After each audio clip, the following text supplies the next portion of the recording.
Coming to you today from one of Florida's most historic, wild, and beautiful rivers. Native people named her Ocklawaha. Some folks say that name translates into being twisted waters, but I've heard other explanations as well.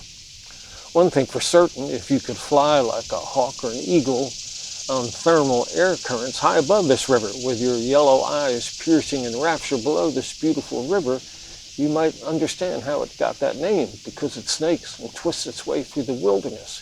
It has thousands of little capillary tributaries. Anthropologists tell us that the native people who lived here, and they lived here for 1,000 years, were known as the Timucua. And the Timucua could teach us a great lesson, because to them all water was sacred. It fed them, bathed them, grew their crops, floated their dugouts. You know, our bodies are 75% water. In many ways, we are water in the form of human beings. One thing is certain, my friends, that whatever happens to water will happen to us. Please join me and become a water protector.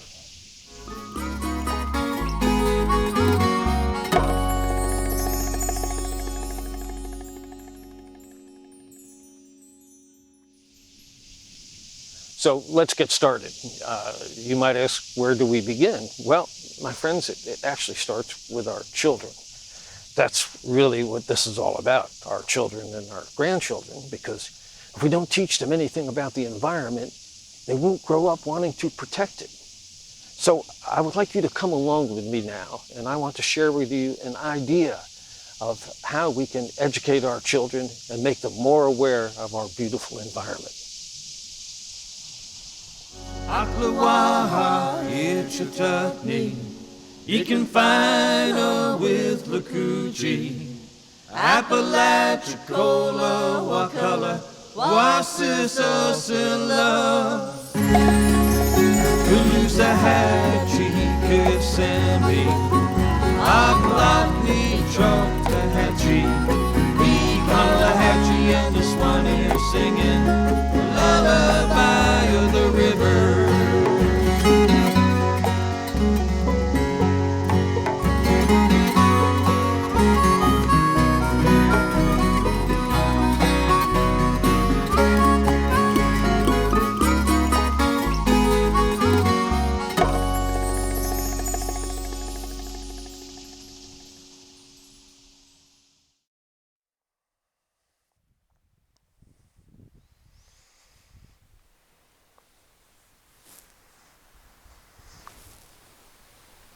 Hey, I'd like you to meet my friend Andre Akers. She's a professional educator, retired now, but she was the principal of an elementary school in Jacksonville for many years. She saw something in my song Lullaby of the Rivers that, frankly, I had never even considered. She saw it as a tool for teaching our children about the environment. She confided in me that most of the kids in her school could identify all kinds of corporate logos, but they didn't even know the names of their trees in their backyard, much less the names of the rivers that surround them. So let's go ask her what she did.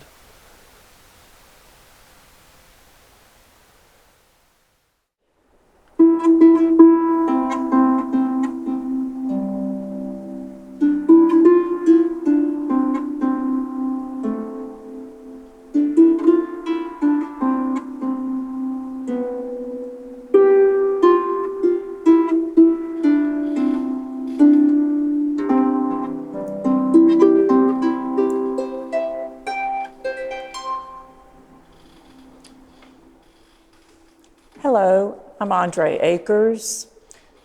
That brief little song that you heard on the harp is from the beautiful song, The Lullaby of the Rivers by Bob Patterson.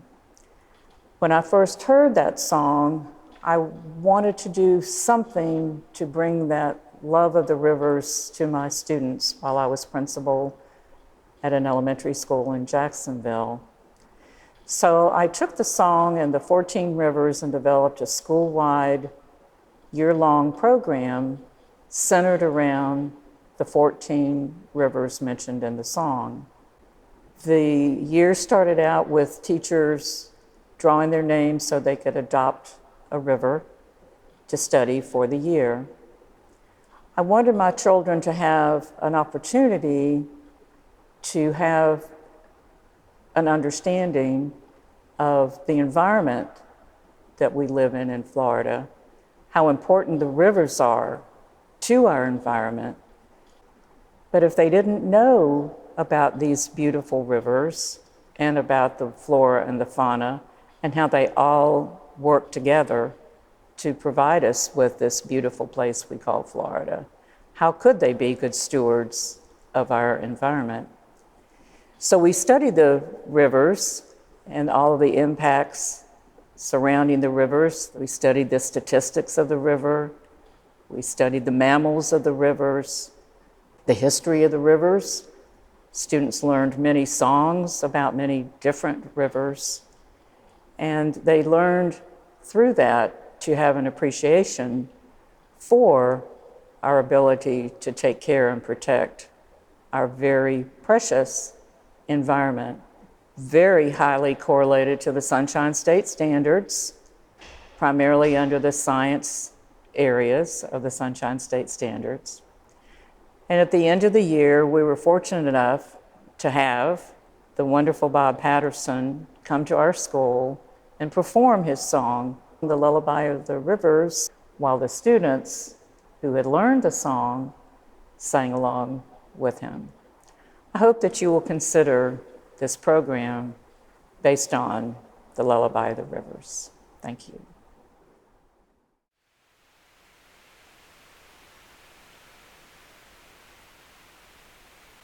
Florida has over 700 good-sized springs. A greater concentration of springs exists nowhere else on the entire planet.